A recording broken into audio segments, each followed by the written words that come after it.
C'est quoi ton problème?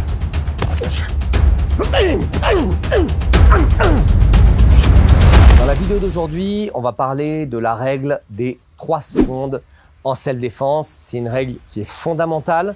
Avant de t'en parler, ce que je te propose de faire, c'est de rejoindre ma liste privée, Les Secrets du Krav Maga. Chaque semaine, je vais t'envoyer un email avec mes meilleurs conseils pour que tu puisses apprendre à te défendre et défendre ceux que tu aimes. Pour pouvoir rejoindre ma liste privée, tu as le lien sous la vidéo. Alors, lorsque je suis face à un agresseur, situation de rue, et que je me fais agresser, il y a une règle que tu peux graver dans ta tête qui s'appelle la règle des 3 secondes. Juste avant ça, j'aimerais te rappeler quelque chose de très simple. C'est les réactions physiologiques du corps face au stress. Il y a plein d'explications, il y a plein de variations. Il y a un modèle que j'aime beaucoup, c'est le modèle des 3 F, Fight, Flight, Freeze. Une des options face au stress, c'est le combat. D'accord? Excellent, une bonne option, il y a un stress important, tu vas combattre, tu vas régler le problème. Une autre option, c'est la fuite. Très bien aussi. Il y a un combat, tu prends la fuite, c'est très bien. C'est peut-être même la première option à privilégier si tu peux. Prendre tes jambes à ton cou, tout faire pour pas être blessé. La troisième option, qui est la pire de toutes, c'est le freeze. Ça veut dire le fait de se figer. Ok? Le fait de se fixer et de ne rien faire. Et dans la situation que je t'ai montrée, si jamais ça commence à chauffer, il est là, il commence à me dire qu'est-ce que tu veux, c'est quoi ton problème, il me pousse. Et donc le temps il découle, hein. Il y a 1 seconde, il y a 2 secondes, il y a 3 secondes, le temps il avance, pardon. Et je fais toujours rien, bah, la situation empire et il sort peut-être une lame et il va commencer à attaquer une fois et je commence à voir le sang, j'ai peur, je suis angoissé, une deuxième fois, troisième fois, peut-être qu'il va aller descendre sur moi avec le couteau au sol et il va finir par me tuer. Ça veut dire que dans le stress, si tu fais fuir ou combattre, c'est excellent. Si tu fais le fait de s'inhiber, de se figer dans le temps pendant plus de 3 secondes, c'est extrêmement dangereux. Dangereux pour ton intégrité physique parce que tu ne sais pas comment la situation va évoluer et tu ne sais pas ce qui va se passer. D'accord?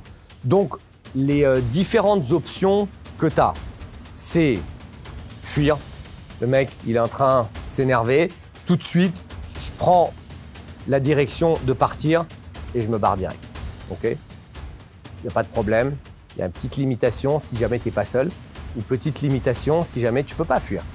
Tu es dans un ascenseur, tu es dans une cage d'escalier, tu es dans une boîte de nuit, tu es dans un milieu confiné, tu peux pas fuir. Deuxième option, c'est combattre. Ça veut dire, il commence à s'énerver, il commence à me pousser. Lorsque la personne me pousse, j'estime que c'est dangereux pour moi, donc je défends. Et j'estime que la poussée qu'il allait faire là, c'était peut-être des coups de poing qu'il allait me mettre au visage. Quand les mains arrivent ici, je ne sais pas trop ce qu'il va faire. Est-ce que c'est mon visage qui vise? Est-ce que c'est ma poitrine? Donc quand il me pousse, défense. Attends 1 seconde, j'ai quelque chose d'exceptionnel à t'annoncer. J'ouvre les portes de la prochaine formation instructeur. Si tu as envie d'enseigner le Krav Maga, si tu as envie de transmettre la self-défense, si tu as envie d'aider les autres à apprendre à se défendre et à avoir confiance en eux face à une agression, tu peux accéder à la formation instructeur. Mais ce n'est pas réservé à tout le monde. Pour pouvoir rentrer dans la formation instructeur, il faut premièrement habiter en France. Je m'occupe uniquement du développement de Krav Maga Global France. Deuxièmement, il faut avoir plus de 21 ans. Troisièmement, il faut s'entraîner depuis plus de 4 ans, avec une préférence pour le Krav Maga et pour les autres arts martiaux à percussion, comme la boxe ou le karaté. Si jamais tu es éligible, tu as envie de déposer ta candidature et tu as envie de te lancer dans l'aventure de l'instruction du Krav Maga, tu trouveras un lien sous la vidéo. Contre-attaque, frappe et je combats. Et le fait d'avoir contre-attaqué, ça a bloqué le fait que la situation empire et qu'il sorte son couteau et que là, ce soit beaucoup plus difficile à gérer. Je t'ai donné l'exemple d'un couteau, ça peut être un bâton, ça peut être quelque chose qui prend dans l'environnement, une chaise qui me met dans la gueule, ça peut être une arme à feu, ça peut être n'importe quoi qui fait que comme t'attends plus que 3 secondes, il peut y avoir un problème. Ça, c'est fuir et combattre. Et le fait de se figer, on va nous le remplacer par une troisième option. D'accord? La troisième option, ça peut être la communication. Ça peut être la communication sous stress. Ça peut être quand il vient s'énerver ici, excuse-moi, t'as raison, c'était ta place de voiture, excuse-moi, t'as raison, j'aurais pas dû te regarder.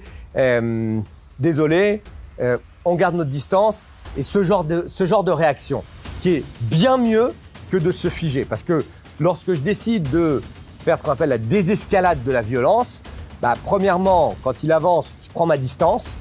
Même s'il sort un couteau, je peux frapper avec les pieds, je peux encore m'enfuir. Si je vois le couteau, je peux prendre une chaise et être ici. C'est bien mieux que si je suis figé ici, je suis en stress complet et là, il sort le couteau et il commence à attaquer.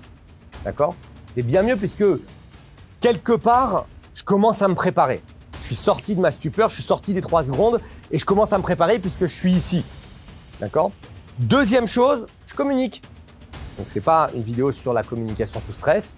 Il y a plein de techniques de communication, mais je peux coopérer, m'excuser, aller dans son sens, tout en restant avec une attitude de combattant.